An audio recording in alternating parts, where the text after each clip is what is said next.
Y esta historia que voy a contarte es algo que justamente me relató mi mamá. Ella es nacida en una localidad de Catamarca, un lugar que se llama Capayán.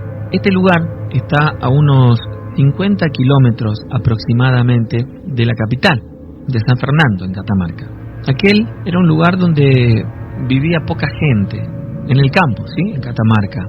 Mi madre cuenta cuando nos describe la casa, cuando nos describe la situación, era bastante grande la casa. Nos cuenta que entre las distintas actividades que realizaban para lograr el sustento, hablamos de hace muchísimos años atrás, de las décadas del 50, del 40, me cuenta que sus padres criaban cabras y animales de granja, y que la casa tenía un enorme patio de tierra, que tenía algunos olivos e higueras, y que de todos estos frutos de la tierra, más el maíz, por ejemplo, y lo que producían de los animales, la leche de la cabra y el queso con el que hacía, con eso se sustentaba la familia, con eso vivían, salvo uno, digamos, su abuelo, que era empleado del ferrocarril y que estaba poco tiempo en la casa. La casa tenía un enorme patio de tierra, grande. Resulta que ellos, el padre de la familia, por supuesto, como les conté, trabajaba en el ferrocarril por las mañanas, y cuando volvía a la casa, bueno, ya había pasado ampliamente las 2 de la tarde, o un poco más. Había días que se quedaban hasta las 7 u 8 de la noche, dependiendo del paso de los trenes por ese lugar. La tarde, por lo general, mi mamá y una hermana quedaban solas. Recién, luego del mediodía, volvía uno de mis tíos. Dice mi mamá, cuenta que una tarde, jugando con su hermana, mientras su mamá descansaba en un catre, o sea, mi abuela, estaba cerca del alambrado del corral, vio un nenito que la llamaba, que le repetía insistentemente, vení, y le hacía seña con la mano. Entonces ella le dijo a su hermana, le mostró, y las dos se fueron acercando, y él también caminaba en dirección hacia donde estaban ellas, y continuaba llamándolas, y le decía, vení, y cuando estuvieron cerca, él se dio vuelta con una sonrisa muy grande, y comenzó a caminar despacio hacia un pequeño monte que había en la propiedad. En un momento, él se quedó parado, y ellas se acercaron. Dice que era muy raro, porque sería un nenito de no más de 5 años, que tenía la voz muy aguda, muy finita.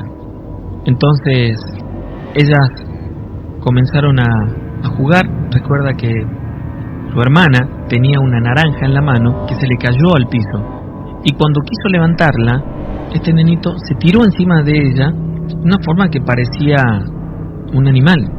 En ese momento la madre las vio y comenzó a llamarla. En ese momento en el que escucharon la voz de su mamá que las llamaba, se dieron vuelta y él simplemente desapareció. Ellas cuentan que al momento de caminar, por supuesto en dirección a la mamá que las estaba llamando, cuando se volvieron para ver al nenito, lo vieron en el piso, que estaba tirado en el piso y que parecía un anciano. El tamaño era el de un nenito de 5 años, pero su cuerpo, su cara, su rostro lleno de arrugas y sobre todo con las manos muy grandes, era como si se tratara de un adulto. Otra vez escucharon la voz de su mamá, se dieron vuelta y fueron caminando para salir de lo que era el corral donde estaba el nene. La segunda vez que se dieron vuelta para mirarlo ya no estaba. Su mamá, o sea mi abuela, les preguntó en ese momento qué hacían allí, y ella le contaron lo de ese chiquito. Dijo, mamá, había un nenito, un chiquito que nos llamó para que jugáramos, estaba ahí. Ella se acercó a ver, caminó hasta donde estaba el corral. La gente del campo es así, no siente miedo.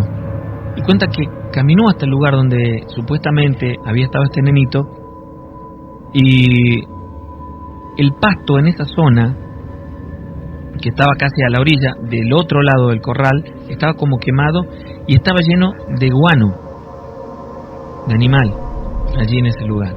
El olor era muy fuerte. A la madre le pareció extraño, entonces se dieron vuelta, ella los tomó de la mano y salieron caminando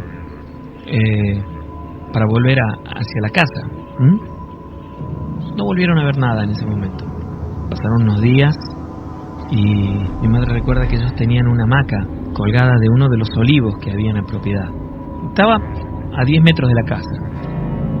En un momento ella estaba columpiándose, estaba hamacándose y en un segundo se dio cuenta que la hermana de mi mamá venía caminando y detrás de ella caminaba este mismo nenito que habían visto días atrás. La cuestión es que en un parpadeo este nenito simplemente desapareció y ellas continuaron jugando sin darle demasiada atención a lo que había sucedido. Mi mamá se hamacaba y como todos los nenes quería ir un poco más rápido en la hamaca y se hizo hacia atrás, entonces tiró la cabeza para atrás y dice que en ese momento vio arriba de ese olivo aquel nenito que estaba en cuclilla en una rama mirándola.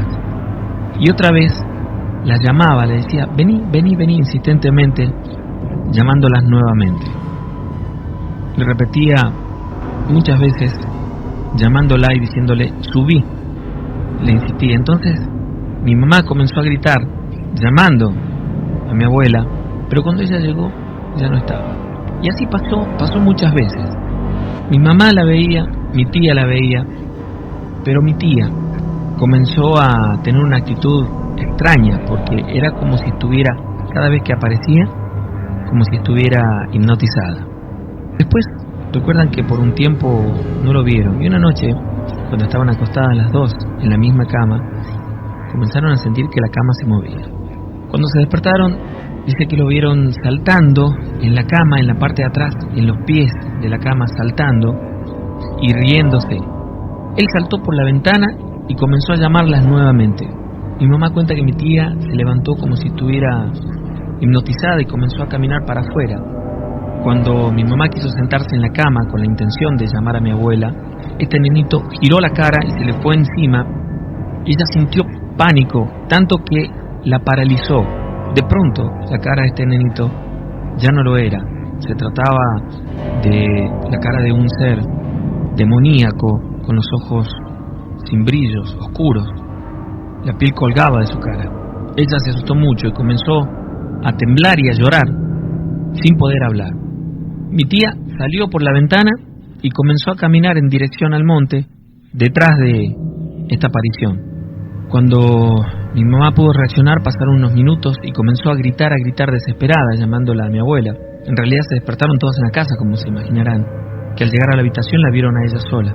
Le preguntaron qué es lo que había pasado y apenas podía responder, hasta que pudo decirle. El primero que salió fue mi abuelo, con un tío, con una linterna y con una escopeta, corriendo en dirección al monte. Y recuerda que la buscaron por mucho tiempo. Comenzaron a pasar 10 minutos, 20, media hora, y mi tía no aparecía. Todos estaban preocupados y llorando muchísimo. Recuerdo que en un momento, en esa búsqueda, mi tío se percató que uno de los perros de ellos ladraba insistentemente, pero se lo escuchaba lejos. Y entonces tuvo el instinto primario de ir a ver. Se dijo que estaba allí.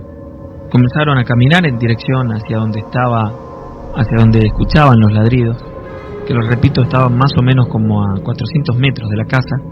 Y al llegar se dieron con un árbol grande que había en la propiedad, un pacará, que estaba caído, había caído en una tormenta y había quedado solamente parte del tronco, y en ese tronco había un hueco muy grande. Al llegar allí, cuando llegaron allí, el perro estaba con las patas delanteras sobre el tronco, ladrando para arriba, y cuando mi tío iluminó con la linterna, lo primero que vio fue a mi tía con una tela a modo de soga en el cuello y a esta aparición que la sostenía del otro extremo. Mi tío, sin dudarlo, levantó la escopeta e hizo un tiro en esa dirección, al aire en realidad, porque su hija, o sea mi tía, y esta aparición estaban muy cerca. Y entonces recuerda que luego de hacer ese disparo, la cara de este ser se transformó, era realmente diabólica, demoníaca. Ellos sintieron miedo de que la ahorcara a mi tía.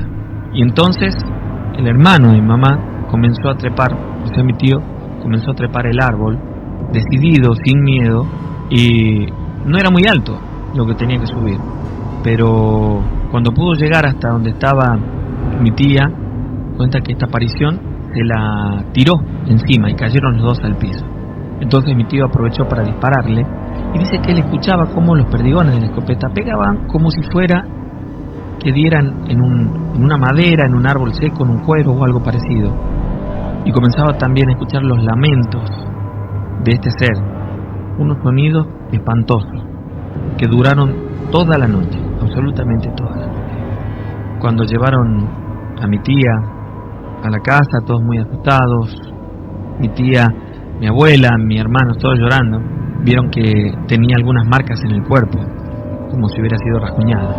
La cuestión es que a partir de los días siguientes llevaron una señora, una curandera a la casa, una mujer que curaba con la oración y que curaba además del empacho, el susto, ese tipo de cosas. Y esta mujer comenzó a curar toda la casa. Colgó algunos cuantos rosarios en los árboles, en el alambre, en la puerta de la casa. Y curiosamente, simplemente, esto dejó de pasar. Pero pasó un tiempo, aproximadamente unos 7 u 8 meses, y se percataron de que los rosarios que habían dejado colgados, de a uno habían comenzado a desaparecer. 8 meses después, 10 meses después, no quedaba ninguno. Eran en total 7 rosarios que habían puesto. Y otra vez comenzaron a suceder las apariciones de este duende. Un día sábado por la mañana llevaron a un sacerdote a la casa que se quedó por un rato largo, se quedó por unas horas allí. Bendijo el lugar, hizo una bendición muy especial en toda la propiedad. Y mi abuelo cuenta luego que esa noche, como a las 12 de la noche, él salió al patio para tomar agua y se encontró con esta aparición, con este duende que cayó desde arriba del olivo y comenzó a insultarlo, cree él, por el tono, pero que no entendía lo que decía. Mi tío comenzó a insultarlo también y a correrlo tirando latigazos hasta que lo vio perderse en la sombra. Cuentan que desde esa oportunidad este duende no volvió a aparecer, al menos en esa casa, pero en otras casas del lugar, en otras casas de la zona, sí ocurrieron apariciones de este duende.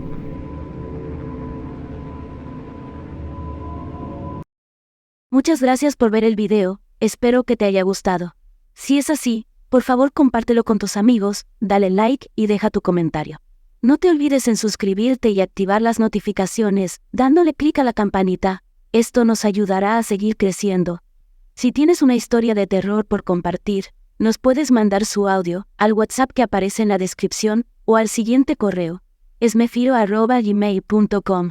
Y lo más antes posible, será publicado en el canal de YouTube y en la página web.